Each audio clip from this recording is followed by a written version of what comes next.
It was a nice summer day. My 5-year-old son, James, was playing outside in the backyard of our suburban home. James has always been a quiet boy. He plays by himself mostly. He never had many friends, but he has always had a wild imagination. I was in the kitchen feeding our dog Fido when I heard what sounded like James talking to someone in the backyard. I'm not sure who it was he could be talking to. Could he have finally made a friend?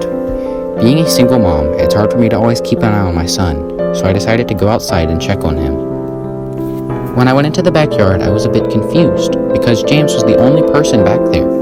Was he talking to himself? I could have sworn I heard another voice.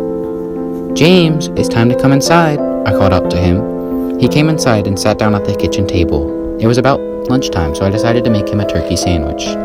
"James, who are you talking to out there?" I asked. James looked up for a moment. "I was playing with my new friend," he said, smiling. I poured him some milk and continued to pry, as any good mother would. "Does your friend have a name? Why didn't you ask him to have lunch with us?" I asked. James stared at me for a moment before replying. "His name is Laughing Jack." I was a bit taken back by what he had said. "Oh, that's a strange name. What does your friend look like?" I asked, a bit confused. "He's a clown. He has long hair and a big swirly comb nose. He's got long arms and baggy pants with stripy socks, and he always smiles."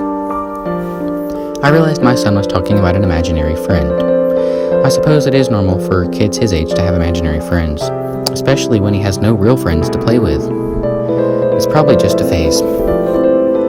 The rest of the day went by as per usual, and it was starting to get late, so I put James to bed. I tucked him in, gave him a kiss, and made sure to turn on his nightlight before I closed the door. I was pretty tired myself, so I decided to go to bed not long after. I had an awful nightmare. It was dark. I was in some kind of run-down amusement park. I was scared, running through an endless field of empty tents, broken down rides, and abandoned game huts. The whole place had a horrible look to it. Everything was black and white. The prized stuffed animals all hung from nooses in the game huts, all with sick grins snitched on their faces. It felt like the whole park was looking at me, even though there wasn't another living thing in sight. Then suddenly, I began to hear music play. The sounds of Pop Goes the Weasel began playing on a squeeze box echoed through the park. It was hypnotizing. I followed its tune to the circus tent, almost in a trance, unable to stop my legs from moving forward. It was pitch black. The only light came from a single spotlight shining on the center of the big top. As I walked toward the light, the music slowed down. I found myself singing along, unable to stop. All around the mulberry bush, the monkey chased the weasel. The monkey thought 'twas all in fun.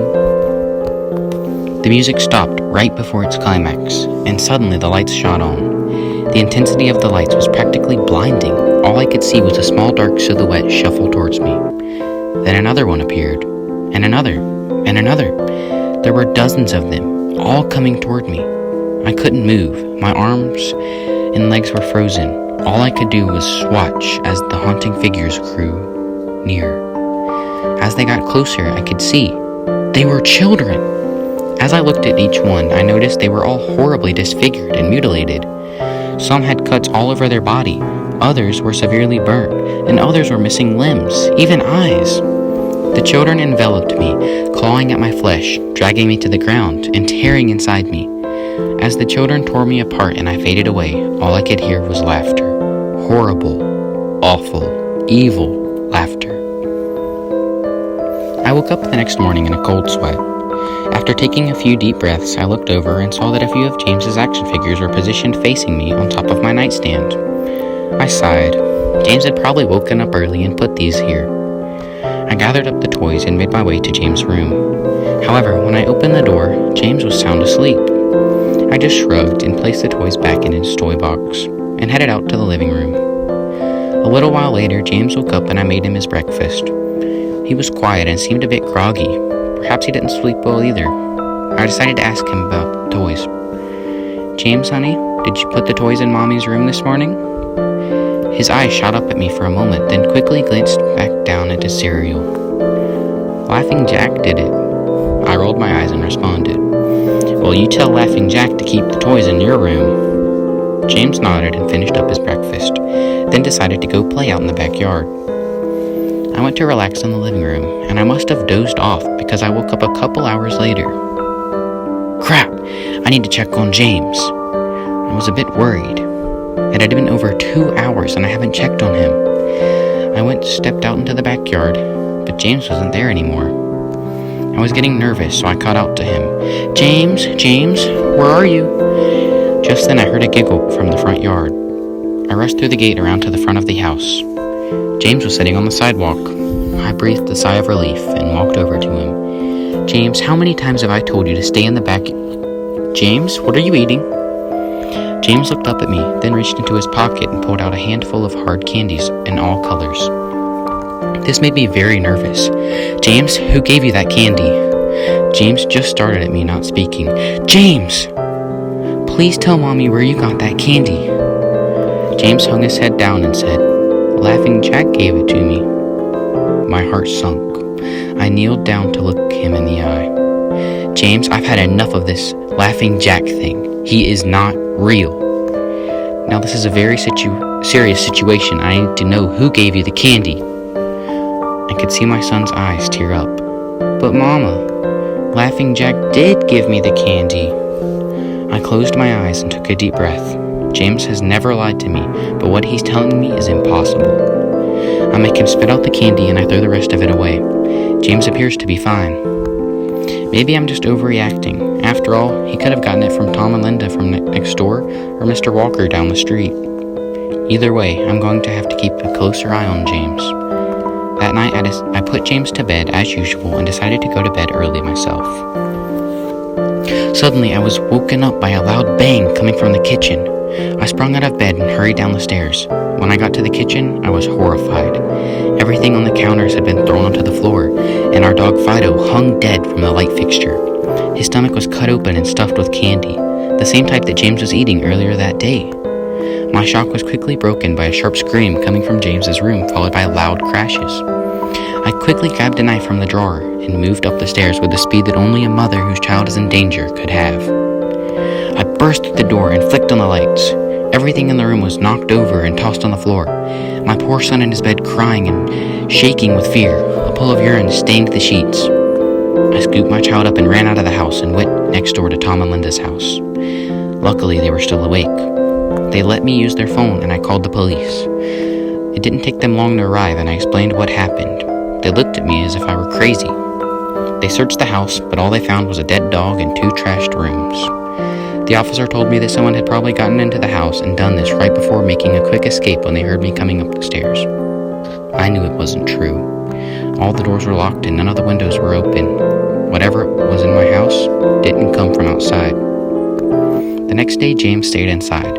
I didn't want him to leave my sight. I went into the garage and found his old baby monitor and set it up in his room. If anything comes into it tonight, I was going to be able to hear it. I went to the kitchen and grabbed the largest knife from my drawer and put it on my nightstand. Imaginary friend or not, I'm not letting anything hurt my little boy. Soon enough, night came. I put James to bed. He was afraid, but I promised him that I wasn't going to let anything happen to him. I tucked him in, gave him a kiss, and turned on the nightlight. Before closing the door, I whispered to him, "Good night, James. I love you." I tried to stay up as long as I could, but after a few hours, I felt myself drifting off. My baby would be safe for the night, and I needed to sleep. Just as I laid my head on my pillow, I heard a soft noise come from the baby monitor I had put on my nightstand. At first, it sounded like interference, like the kind a radio would make. Then it turned into a soft moan. Was James asleep? Then I heard it, the laugh from my nightmare, that horrible laugh. I sprung up from the bed and grabbed the knife from under my pillow. I rushed over to James's room and creaked the door open. I tried the light switch, but it wouldn't come on. I took a step in and I could feel the warm, thick liquid on my feet. Suddenly, James's nightlight came on and I could see the absolute horror laid out in front of me. James's body was nailed up on the wall. The nails pierced through his hands and feet. His chest was cut wide open and his organs hung down to the floor. His eyes and tongue had been removed, along with most of his teeth. I was disgusted. I could hardly believe this was my baby boy. Then I heard it again, the soft, desperate moan. James was still alive. My baby, my poor baby, in so much pain, barely clinging to life. I ran across the room and vomited on the floor, but my sickness was interrupted by a horrible cackle coming from behind me. I spun around while still wiping bile from my mouth. Then out of the shadows emerged the fiend responsible for all this horror, Laughing Jack. His ghost-white skin and matted black hair hung down to his shoulders. He had piercing white eyes, surrounded by dark black rings. His twisted smile revealed a row of sharp, jagged teeth, and his skin didn't look like skin at all. It almost looked like rubber or plastic. He wore a patchy black and white clown outfit with striped sleeves and socks.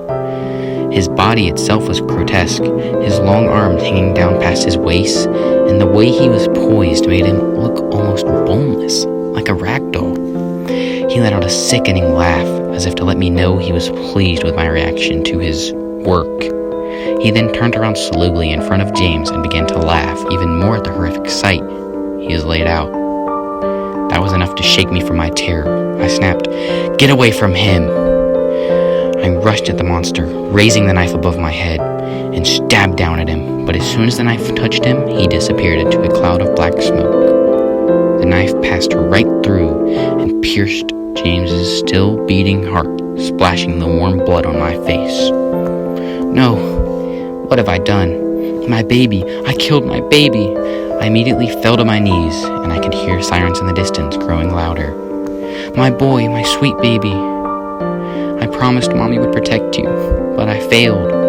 I'm sorry, James. I'm so sorry. Police soon arrived to find me in front of my son, still wielding the knife covered in my baby's blood. The trial was short. Insanity.